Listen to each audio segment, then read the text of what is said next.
से stock market में हम बहुत ही वॉलेटाइल सेशंस देख रहे हैं। ऐसे में म्यूचुअल फंड निवेशक को आप अभी क्या सलाह दे रहे हैं? अभी उनके निवेश की सही स्ट्रैटेजी क्या होनी चाहिए अमित? ये तो अपना टाइम टेस्टेड फॉर्मूला है Priyanka. Continue to invest because क्या आपको बेनिफिट करता है वो है time in the market, not timing the market. Right, हमने ये क्लीशेड सेइंग बहुत बार सुना है। तो मार्केट वॉलेटाइल है तो आप अपनी एसआईपी बिल्कुल बरकरार रखिए। जैसे कल भी किसी एक म्यूचुअल फंड हाउस वाले मैनेजर थे, उन्होंने बताया कि मंथली एसआईपीस का फिगर हर महीने बढ़ता जा रहा है और अनप्रेसिडेंटेड लेवल हो चुका है। आई थिंक हमारे देश की जनता ये बात अच्छे से समझ चुकी है, कोविड स्पेशली कोविड के बाद। तो अपना एसआईपी कैलेंडर चलने दीजिए। अगर आपका होराइजन मतलब आपकी होल्डिंग पीरियड 5 साल से ज्यादा है, फिर तो आपको एसआईपी कैलेंडर बंद करने की जरूरत नहीं है, और ना ही एसआईपी कैलेंडर मार्केट के हिसाब से टाइम करने की जरूरत है। आप कंटिन्यूअसली चलते रहिए, क्योंकि कोई भी एक्यूरेटली प्रिडिक्ट नहीं कर सकता मार्केट कब उठेगा कब गिरेगा, ताकि आप अपने एसआईपी कैलेंडर को चेंज कर सकें। उसको आप चलने दीजिए। लेकिन अगर आपको पैसा अगले 3 साल में चाहिए, तो मेरा सजेशन है इक्विटी एसआईपीस बंद कर दीजिए, फिक्स्ड इनकम में एसआईपीस चलने दीजिए। और जो पैसा अगले 2 से 3 साल में है उसमें कैपिटल प्रोटेक्शन ज्यादा इंपॉर्टेंट है, न कि capital growth through volatile times. Because volatility में राइज और फॉल का टाइम फैक्टर हम लोगों को नहीं पता होता है। तो जो आपका क्वेश्चन का आंसर है, continue your SIPs if the goal is more than 5 years away from today. Stop your SIP and protect your money if the goal is within 3 years from today. Okay, so thanks for that clarity. 5 साल दूर है अपने गोल से, तो बिल्कुल बने रहिए, चलते रहिए जैसा चल रहा है। और अगर 3 साल में आपका गोल आने वाला है तो फिर आपको अपनी स्ट्रैटेजी को एक बार रीलुक करने की ज़रूरत है। राइट, अब और हम चल। एक डिस्क्लेमर देना चाहूंगा प्रियंका, 30 सेकेंड्स इसी बात को जो आपने दोहराई। जो आपकी स्कीम के रिव्यूज हैं, जो आपका पोर्टफोलियो में स्कीम सिलेक्शन है, और गोल के अगेंस्ट स्कीम का परफॉर्मेंस कितना एक्सपेक्टेड था और कितना हो रहा है, हमारी कही हुई बात से ये तीनों फैक्टर कम इंपॉर्टेंट नहीं होते। ये तीनों फैक्टर बने रहेंगे। आप पोर्टफोलियो रिव्यू करते रहेंगे, स्कीम की परफॉर्मेंस का रिव्यू करते रहेंगे, और आपकी फाइनेंशियल गोल का प्रोग्रेस जो हो रहा है वो भी करते ही रहेंगे, चाहे कितने भी वॉलेटाइल टाइम्स हो। ये प्रोसेस बंद नहीं होगा। Okay, fine. So please continue with your investment, लेकिन हाँ, रिव्यू भी ज़रूरी है। और आप कितने ऑफन रिव्यू करने के लिए कहते हैं? कितनी बार देखना चाहिए? साल में एक बार, महीने में एक बार, और कई लोग हैं जो एक एक दिन का भी हिसाब किताब रखते हैं अमित।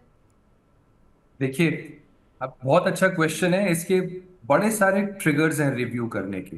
यस। अगर फंड हाउस अच्छा है, स्कीम परफॉर्मेंस अच्छी है, तो साल में सिर्फ 2 बार, वो भी मैं बोलूंगा 6 महीने में 6 मंथली रिव्यू आप सेट कर सकते हैं। अगर आपका फाइनेंशियल एडवाइजर है तो उनके साथ रिव्यू मीटिंग कीजिए। अगर आपका म्यूचुअल फंड डिस्ट्रीब्यूटर है, आप उनके साथ रिव्यू मीटिंग जरूर कीजिए। लेकिन कभी कभी क्या होता है, जैसे क्वांट म्यूचुअल फंड एक फंड हाउस है जो कंट्रोवर्सी में आ गया कुछ महीने पहले, तो वो भी एक ट्रिगर है ये चेक करने के लिए कि उस फंड हाउस में हो क्या रहा है। वहां पे जो चार्जेस या एलिगेशंस आए हैं वो क्यों लगे हैं, और जो सेबी की इंस्पेक्शन हुई है उसका आउटकम क्या है। तो ये ऐसे ट्रिगर्स होते हैं जब आपको एक्स्ट्रा अलर्ट होना पड़ेगा और डिसीजन लेना पड़ेगा, क्या हमें इस फंड हाउस से पैसे निकाल देने हैं। ये भी एक रिव्यू का ट्रिगर होता है।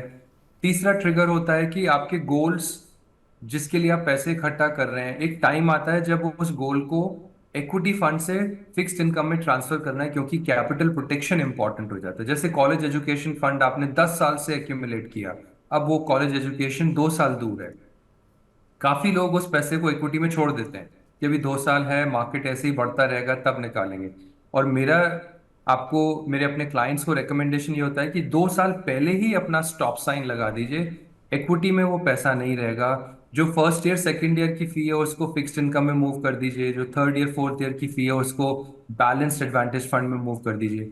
ये भी एक ट्रिगर है। तो गोल कितना नजदीक है, फंड हाउस या स्कीम में क्या रिस्क है, और फंड हाउस का स्कीम का क्या परफॉर्मेंस है, ये 3 फैक्टर आपके रिव्यू को डिटरमिन करते हैं। एक क्वेश्चन मैं अपने लाइव यूट्यूब में देख रही हूँ, which is very important question. ये कोई पोर्टफोलियो नहीं है, लेकिन ये एक जेनरिक क्वेश्चन है। और अभी आपने मार्केट गिरावट की बात की, तो देखिए अजय चौधरी पूछ रहे हैं कि हम मार्केट में अभी जो देख रहे हैं, आज फिर मार्केट जब गिरे ना, तो जो भी इक्विटी में जो लोग निवेश करते हैं उनको थोड़ा सा आज उनके दिलों की धड़कन बढ़ गई होगी।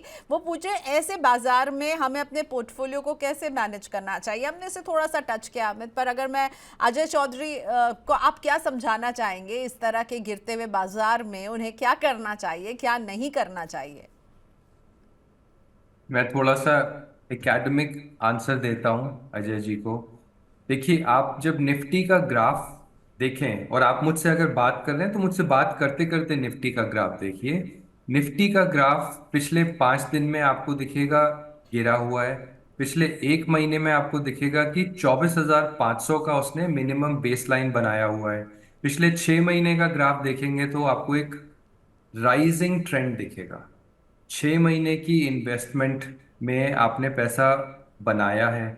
और 1 ईयर का ग्राफ देखेंगे तो आपने बहुत पैसा बनाया है। 5 ईयर का ग्राफ देखेंगे तो आपने अच्छा खासा पैसा बनाया है। तो आपको क्या देखना है? आपको ट्रेंड लाइन ऑब्जर्व करनी है, और वो trend line long term goal की होनी चाहिए। वो ट्रेंड लाइन कम से कम 5 साल का पीरियड या उससे ज्यादा होना चाहिए, क्योंकि हम इक्विटी मार्केट्स की बात कर रहे हैं। थैंकफुली आपको वो ग्राफ देखने को नहीं मिल रहा जो 2022 में था। 2022 में और 2021 में मार्केट काफी नीचे भी आया था, फिर 2023 में रिकवरी शुरू हुई थी। तो आपके क्वेश्चन से मुझे लग रहा है कि आप न्यू इन्वेस्टर हैं, और आप ग्राफ को बहुत फ्रिक्वेंट, म्यूचुअल फंड पोर्टफोलियो को बहुत फ्रिक्वेंटली देख रहे हैं। आपको ट्रेंड देखना है, और लॉन्ग टर्म होराइजन के पॉइंट ऑफ व्यू से ये घबराने की या कोई करेक्टिव एक्शन लेने का स्टेज नहीं है। म्यूचुअल फंड में मार्केट करेक्शन थोड़ा सा दूसरे तरीके से रिफ्लेक्ट होता है, स्टॉक्स की तरह रिफ्लेक्ट नहीं होता है, क्योंकि वहां पे फंड मैनेजर होता है, उनकी हेजिंग स्ट्रैटेजीज होती हैं, उनके वैल्यू सिलेक्शंस होते हैं, उनका कॉस्ट मैनेजमेंट होता है। तो वही चीज आपको फॉल में प्रोटेक्शन देती है और राइजिंग मार्केट में अल्फा देती है। तो बहुत सारे फैक्टर्स हैं, आपके इन्वेस्टिंग एक्सपीरियंस में ये चीजें ऐड होंगी, तभी आप एक अच्छे इन्वेस्टर्स बनेंगे। और इन ट्रेंड को ऑब्जर्व करके आपको ये रियलाइज होगा कि ये करेक्शंस को लेके आपको ज्यादा सोचना नहीं चाहिए। ये सब चलता रहता है। और आप ऐसे देखिए, करेक्शन मतलब कि पॉजिटिव न्यूज, करेक्शन मतलब कि जो अभी एंटर हो रहा है या जो आगे उसको होल्ड करेगा वो एक अच्छा रिटर्न बनाएगा। तो take corrections as a very positive news. And इस पैसे को आप शॉर्ट टर्म गोल के लिए मत ये मार्क कीजिए, ये 5 साल या उसके दूर वाले गोल के लिए ही सूटेबल इन्वेस्टमेंट है।